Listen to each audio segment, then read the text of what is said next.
सच बोले तो दोस्तों, मुझे थोड़ा भी अंदाजा नहीं था कि मोगली सरप्राइज़ पे सरप्राइज़ कर रखा है। जैसे कि आपने इससे पहले वाले ब्लॉग में देखा कि मोगली एक बड़ा-सा सरप्राइज़ देकर मुझे एकदम से शॉक कर दिया था और आज एक बार फिर से कुछ नया सरप्राइज़ कर रखा है मोगली मेरे लिए। तो प्लीज़ बने रहिए सरप्राइज़िंग ब्लॉगिंग के साथ यानी कि हमारे साथ। तो हम लोग फिलहाल अहमदाबाद लैंडिंग कर चुके हैं क्योंकि हमारी फ्लाइट पुणे से अहमदाबाद तक की थी और अहमदाबाद से हमारी बस है द्वारका के लिए। तो आज हम जा रहे हैं नागेश्वर ज्योतिर्लिंग जो गुजरात राज्य के द्वारका में है। तो हेलो दोस्तों, एक बार फिर से आप सबका वेलकम बबली का ब्लॉग में। तो हमारी बस आ चुकी है और मैं बता दूं कि द्वारका हम लोग सुबह के 8 बजे पहुंचेंगे और अभी फिलहाल रात के 9 बज रहे हैं और एक लंबी यात्रा तय करने के बाद हमारी वाहन एक जगह आकर रुकी हुई है। और मैं बता दूं कि अभी रात के लगभग 1 बज रहा है। बहुत लंबे समय से सफर कर रहे हैं तो यात्रीगण अभी थोड़ा फ्रेश होंगे।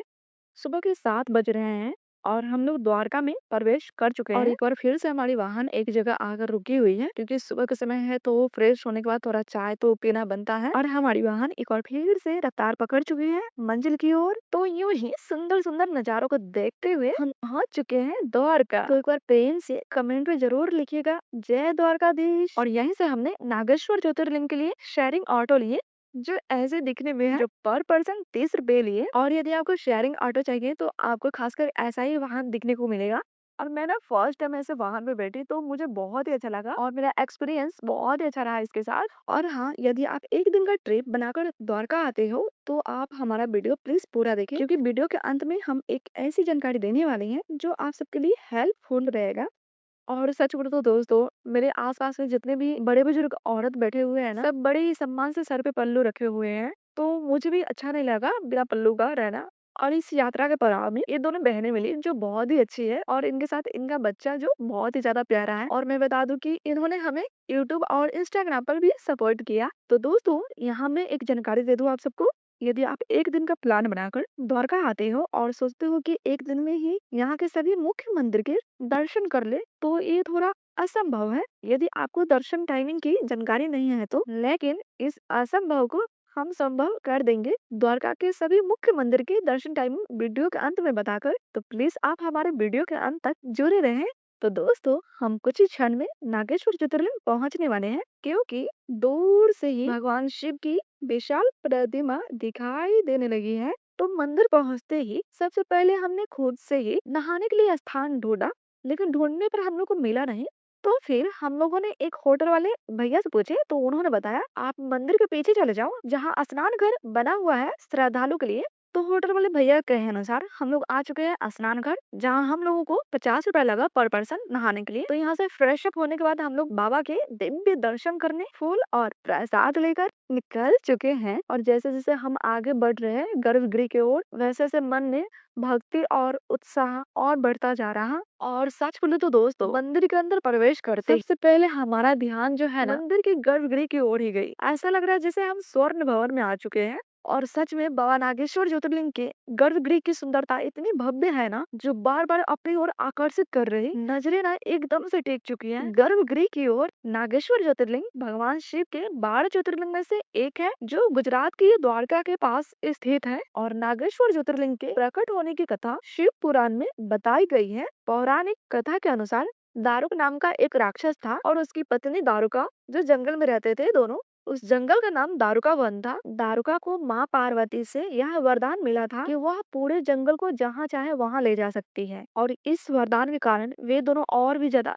शक्तिशाली हो गए और वहाँ के ऋषि मुनि और भक्तों पर अत्याचार और भी ज्यादा करने लगे। एक बार भगवान शिव के परम भक्त सुप्रिया को बंदी बनाकर जेल में डाल देते हैं, लेकिन सुप्रिया भगवान शिव के परम भक्त थे, इसलिए वो जेल में भी रहकर भगवान शिव की भक्ति छोड़ते नहीं। और सुप्रिया की सच्ची भक्ति को देखकर भगवान शिव वहाँ प्रकट होकर वे दोनों राक्षस का वध कर देते हैं, जिसके कारण वहाँ के ऋषि मुनि और भक्त जन के साथ साथ दारुका वन भी मुक्त हो जाता है। और वहाँ के सभी भक्त जन की प्रार्थना सुनकर भगवान शिव वहीं पर ज्योतिर्लिंग के रूप में स्थापित हो जाते हैं। कहा जाता है भगवान शिव यहाँ नागों के स्वामी के रूप में प्रकट हुए थे, इसलिए उनका नाम नागेश्वर पड़ा। और जो भक्त बाबा नागेश्वर ज्योतिर्लिंग के दर्शन करने आते हैं उसे भय और नकारात्मक शक्तियों से मुक्ति मिलती है और भगवान शिव की विशेष कृपा सदा बना रहता है। तो ये थी बाबा नागेश्वर ज्योतिर्लिंग की कथा।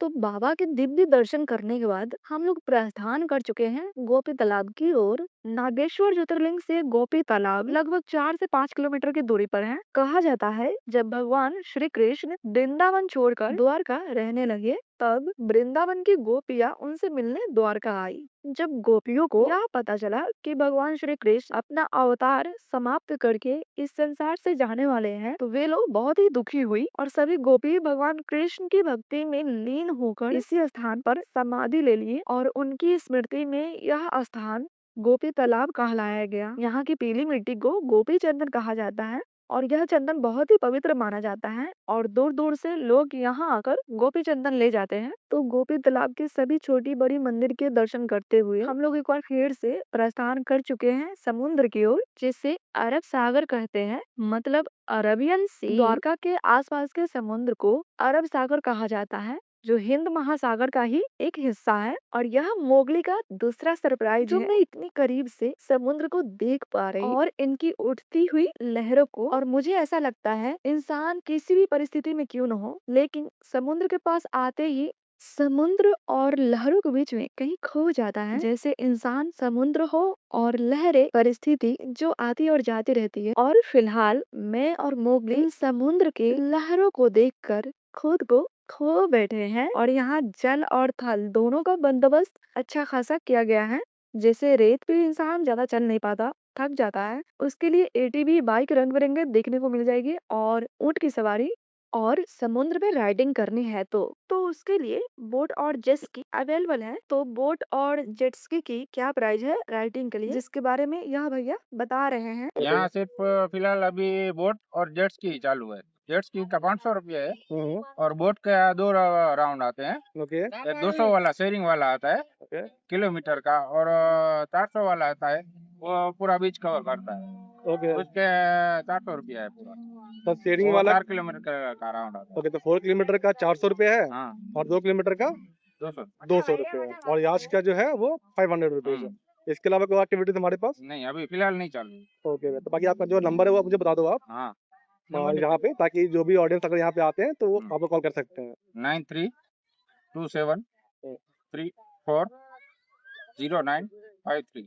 Okay, thank you. और सच बताऊं तो दोस्तों मैं अपनी एक्सपीरियंस से बता रही कि द्वारका वासी बहुत ही अच्छे होते हैं मन के। ऑटो और मिलित दोनों बहनें या फिर ए भैया लोग सबने हमें यूट्यूब पर सपोर्ट किया जिसके लिए हम तहे दिल से धन्यवाद करते हैं सबको। तो हम लोग फिलहाल आ चुके हैं रुक्मणी देवी की मंदिर। द्वारकाधीश मंदिर से रुक्मिणी देवी मंदिर की दूरी लगभग 2 किलोमीटर पर है। पौराणिक कथा के अनुसार एक बार भगवान श्री कृष्ण और माता रुक्मिणी ने महर्षि दुर्वासा को भोजन कराने के लिए द्वारका बुलाया, लेकिन ऋषि दुर्वासा ने एक शर्त रखी कि उन्हें द्वारका तक ले जाने के लिए रथ को स्वयं श्री कृष्ण और रुक्मिणी खींचेंगे। भगवान श्री कृष्ण और रुक्मिणी माता ने उनकी यह शर्त मान ली, लेकिन रास्ते में रथ को खींचते खींचते माता रुक्मिणी को बहुत तेज प्यास लगी। तब भगवान श्री कृष्ण पैर से प्रहार करके धरती से जल निकालकर माँ रुक्मिणी को जल पीने के लिए दिए, लेकिन महर्षि दुर्वासा यह देखकर बहुत ही ज्यादा क्रोधित हो गए क्योंकि ऋषि दुर्वासा से पहले माँ रुक्मिणी वो जल पी लिए और उन्हें पूछा भी नहीं गया। और क्रोध में महर्षि दुर्वासा ने माँ रुक्मिणी को यह श्राप दे दिया,